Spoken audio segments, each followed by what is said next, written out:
16 जनवरी 2026। सोचिए, ये तारीख भारत के लिए क्या है? क्या ये सिर्फ कैलेंडर का एक और पन्ना है, या फिर ये वो दिन है जहां देश के बड़े बड़े सपने और जमीन की असलियत दोनों एक साथ देखने को मिलते हैं? आज हम बस एक दिन के आईने में पूरे देश की कहानी को समझने की कोशिश करेंगे। दिल्ली का ये ऐतिहासिक लाल किला, ये सिर्फ एक इमारत नहीं है। ये वो मंच है जहां से देश की सोच और उसके भविष्य का रास्ता तय होता है।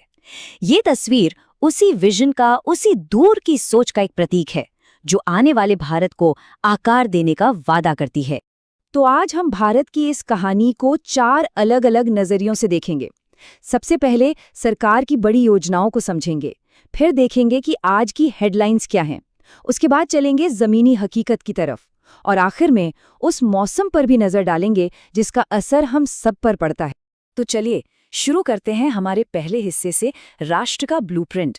यहाँ हम उन बड़े फैसलों और सुधारों पर नजर डालेंगे जिन्हें एक विकसित भारत बनाने की नींव माना जा रहा है। देखिए, किसी भी देश की अर्थव्यवस्था को रफ्तार पकड़ने के लिए एक तरह से फ्यूल की जरूरत होती है ना? और भारत के लिए ये फ्यूल आ रहा है विदेशी निवेश से।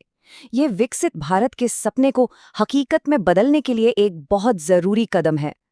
और 2025 में इसी दिशा में एक बहुत बड़ा फैसला लिया गया। बीमा यानी इंश्योरेंस सेक्टर में पूरे 100% विदेशी निवेश, जिसे हम FDI कहते हैं, को मंजूरी दे दी गई। इसका मतलब ये है कि अब विदेशी कंपनियां भारत के बीमा बाजार में पूरा का पूरा पैसा लगा सकती हैं। उम्मीद है कि इससे ज्यादा लोगों तक बीमा पहुंचेगा और कंपटीशन भी बढ़ेगा। टैक्स सिस्टम को आसान बनाने के लिए GST में भी काफी बड़े बदलाव किए गए। अब कई सारे स्लैब्स की जगह सिर्फ 2 टैक्स स्लैब हैं, 5% और 18%। इससे छोटे मझोले उद्योगों, किसानों और जहां ज्यादा मजदूर काम करते हैं, उन सेक्टर्स पर टैक्स का बोझ कम हुआ है। सीधा सा मतलब है, लोगों के हाथ में ज्यादा पैसा और बिजनेस करना थोड़ा और आसान। लेकिन बात सिर्फ इतनी ही नहीं है, सुधारों की लिस्ट काफी लंबी है। बंदरगाहों को मॉडर्न बनाने के लिए नए कानून आए, मजदूरों के हक के लिए 29 पुराने कानूनों को मिलाकर 4 नए कोड बनाए गए, और दुनिया से व्यापार बढ़ाने के लिए न्यूजीलैंड, ओमान और UK जैसे देशों के साथ नए समझौते भी हुए।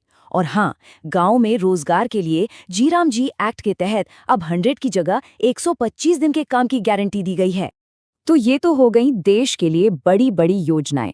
लेकिन आज यानी 16 जनवरी को राजनीतिक गलियारों में क्या हलचल है?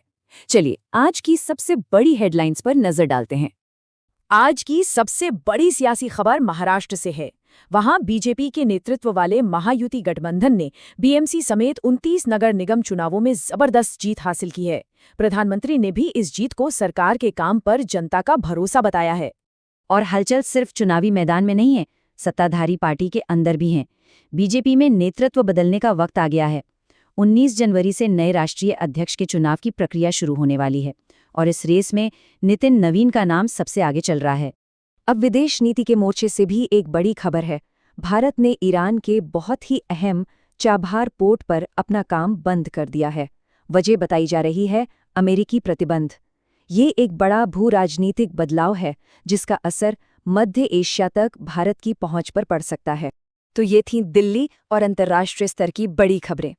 अब हम देश के एक ऐसे हिस्से में चलेंगे जहां इन राष्ट्रीय नीतियों की असली परीक्षा होती है। चलिए बिहार की जमीनी हकीकत पर एक नजर डालते हैं। देखिए, योजनाएं और नीतियां बनाना एक बात है, लेकिन क्या वो सच में लोगों की जिंदगी बदल पा रही हैं? इस सवाल का जवाब तो हमें जमीन पर उतरकर ही मिलता है। कागज पर रामजी एक्ट गांव में तरक्की का वादा करता है, लेकिन जमीन पर हकीकत कुछ और ही निकली है। एक इन्वेस्टिगेशन से पता चला है कि बिहार जैसे राज्यों में इस योजना के तहत मरे हुए लोगों के नाम पर भी पैसे निकाले जा रहे हैं। ये वादों और हकीकत के बीच की एक बहुत बड़ी खाई को दिखाता है। और बिहार में आर्थिक चुनौतियां भी कम नहीं हैं। राज्य के 14 इथेनॉल प्लांट, जो किसानों की आमदनी का एक जरिया थे, आज संकट में हैं। वजह, केंद्र सरकार ने खरीद में 50% की कटौती कर दी है। इसका सीधा असर हजारों नौकरियों पर पड़ रहा है। और फिर कुछ ऐसी खबरें हैं जो समाज की एक बहुत ही कड़वी सच्चाई दिखाती हैं। पूर्णिया गैंगरेप की पीड़िता का ये बयान दिल दहला देता है।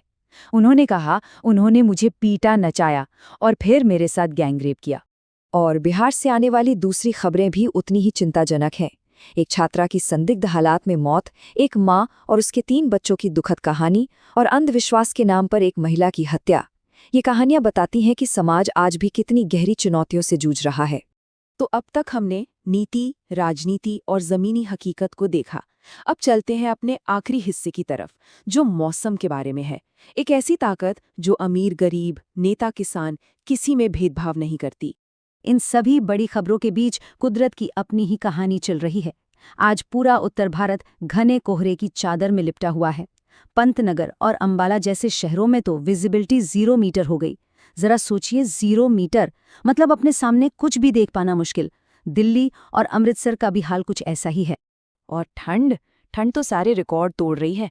मैदानी इलाकों में सबसे कम तापमान पंजाब के बल्लोवाल सौंखड़ी में दर्ज किया गया, सिर्फ 0.9 डिग्री सेल्सियस।